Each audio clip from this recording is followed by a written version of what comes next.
Hello friends, good morning. आज मैं फिर से नई स्टोरी के साथ आई हूँ। बहुत जल्दी कंप्लीट करना चाहेंगे क्योंकि मेरी बेटी उठी हुई है, यही खेल रही है। तो आइए देखते हैं आज की स्टोरी में क्या है खास आपके लिए, क्या क्या है। बहुत सारे वर्ड्स, ग्रामर के रूल और हिंदी टू इंग्लिश ट्रांसलेशन सीखेंगे। बहुत प्यारी स्टोरी है।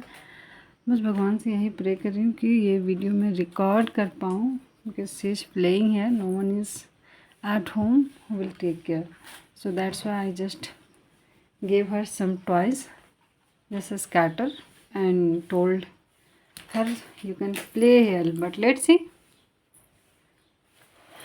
So now she's playing. Okay, so now let me record the video.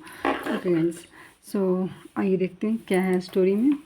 One day, एक दिन, a farmer was plogging. Plogging means होता है, प्लॉइंग मीन्स होता है जुताई करना। His field. एक दिन एक फार्मर जो था अपने खेत की जुताई कर रहा था।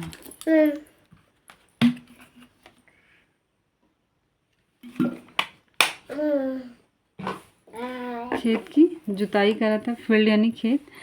सम क्रेन्स, क्रेन्स यानी सारस, were watching from a tree near by and waited till he sowed the seeds. देखो, कुछ जो क्रेन्स थे, सारस थे, वर वॉचिंग यानी देख रहे थे, from a tree near by पास वाले ट्री से, एंड वेटेड और इंतज़ार कर रहे थे, टिल तब तक, ही सोड जब तक वो सीड का बुनाई नहीं कर लेता, ही सोड द सीड्स, है ना, कि कब किसान इस खेत में, इस फील्ड में दाने की बुनाई करेगा। When the farmer went home, जब फार्मर घर चला गया, ठीक है। The cranes came to the field and ate up all the seeds. जो क्रेन्स थे, जो सारस थे, केम आए, टू द फील्ड, फील्ड में, खेत में, एंड एट खा गए। एट अप मीन्स होता है पूरा खाना, ऑल द सीड्स, सारे सीड्स को वो लोग खा गए। द नेक्स्ट डे, अगले दिन, the farmer saw the seeds missing and new the culprit. Culprit means होता है दोषी। अगले दिन क्या हुआ, फार्मर ने देखा सीड्स मिसिंग हैं, जो दाने हैं वो मिसिंग थे, एंड वह जानता था कि दोषी कौन है। कल्प्रिट मीन्स दोषी। So he went home and return with a sling. इसलिए वह फिर घर गया और रिटर्न यानी वापस आए विद सीलिंग। सीलिंग मीन्स होता है क्या ना, गोफन, जिसे हम किताबी लैंग्वेज में क्या बोलते हैं, गोफन बोलते हैं। गोफन मतलब क्या होता है, हम लोग अपने लैंग्वेज में अगर बोले तो गुलेल। गुलेल तो बचपन में आप लोगों ने खेला ही होगा, ज़्यादा अक्सर बॉय खेलते थे। तो ये गुलेल लेकर आया, but he did not bring any stone. गोफन में क्या होता है, स्टोन ही तो मारा जाता है ना, बट वह कोई स्टोन यानी पत्थर लेकर नहीं आया।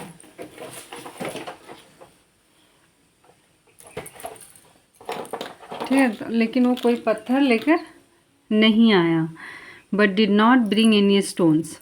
He walked around the field, वह खेत के चारों तरफ घूमता रहा या घूमता गया। Swung the sling in the air and shouted at the cranes. Swung means घुमा घुमा कर, सीलिंग को मारा, जैसे उसमें रबड़ होता है ना, तो उसकी झूठ मूठ कमाने से भी आवाज़ आती है। कहाँ थे, एक minute, ceiling air shooted the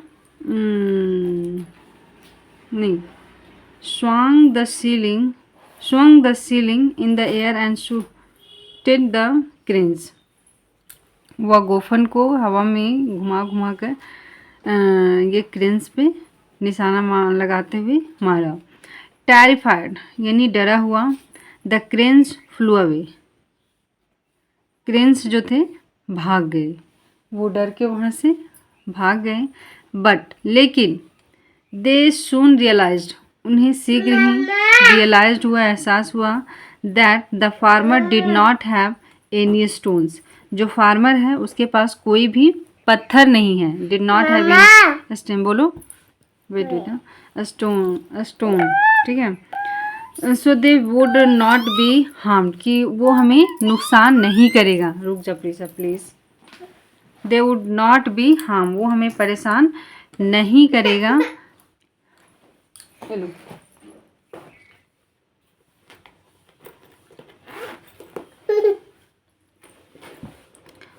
they paid no attention to the farmer and continued eating the seeds इन शोर। देखो क्या हुआ, अब उन लोग चतुर बन गया, उन लोग निडर हो गया बोले तो, कि उन्हें पता चल गया कि अब फार्मर के पास कोई स्टोन नहीं है, वो झूठ मूठ का सीलिंग को मार रहा है, वो हम लोग को कोई हार्म नहीं करेगा, ठीक है। दे पेड नो अटेंशन, उन लोगों ने कोई ध्यान नहीं दिया टू द फार्मर, फार्मर की बातों पे, उनके एक्शन पे, एंड कंटिन्यूड यानी लगातार ईटिंग द सीड्स, और लगातार वो सीड्स को खाता रहा। ही सोड जो उसने बोया था। When his threads did not work, जब उसका जो थ्रेड्स था, जो आइडिया जो था और जो विचार था कोई काम नहीं किया, the farmer came to the field with sling and several stone. Farmer फिर से अपने खेतों में आता है। फार्मर ने सोचा कि ये जो हमारा आइडिया है ये कोई काम नहीं कर रहा है, तो कुछ और अपनाना होगा, तो वह फिर से आता है सीलिंग वही गुफन के साथ और बहुत सारे पत्थर के साथ। When the cranes saw the stone, जब क्रेन्स ने देखा स्टोन्स को, पत्थर को, दे फ्लू अवे, वे भाग गए, एंड नेवर रिटर्न, और कभी वापस नहीं आए। थैंक यू, हमने कंप्लीट कर लिया। देखिए मोरल ऑफ द स्टोरी क्या है। Words alone are of little value to the mischief maker. कहने का मतलब है वर्ड्स अलोन, सिर्फ बातों से, आर लिटिल वैल्यू, बात बहुत कम वैल्यू रखते हैं। कभी कभी हमें बातों से लोग जो हम चाहते हैं वो नहीं कर पाते। कहने का मतलब बातों का वैल्यू बहुत कम हो जाता है टू मिस्चिफ में, कि वैसे लोग जो बहुत शरारती हैं, बहुत नॉटी हैं, बहुत हरकत करते हैं, उन लोगों के पास सिर्फ बातों का एक्शन कोई काम नहीं आता, तो अपनी असली रूप में लाना पड़ता है। तो वही करना है कि जैसा लोग वैसा भेष, वही बात हुआ ना, कि अगर आप नॉटी बदमाश लोगों को बातों से समझाएंगे तो वो तो समझ नहीं पाएंगे, इसीलिए हमें एक्शन लेना पड़ा किसान को, और इसे फिर वही स्टोन के साथ वॉर करना पड़ा, तब सारे क्रेन्स डर गए। Thank you so much guys, I hope you enjoy this video. Thank you so much.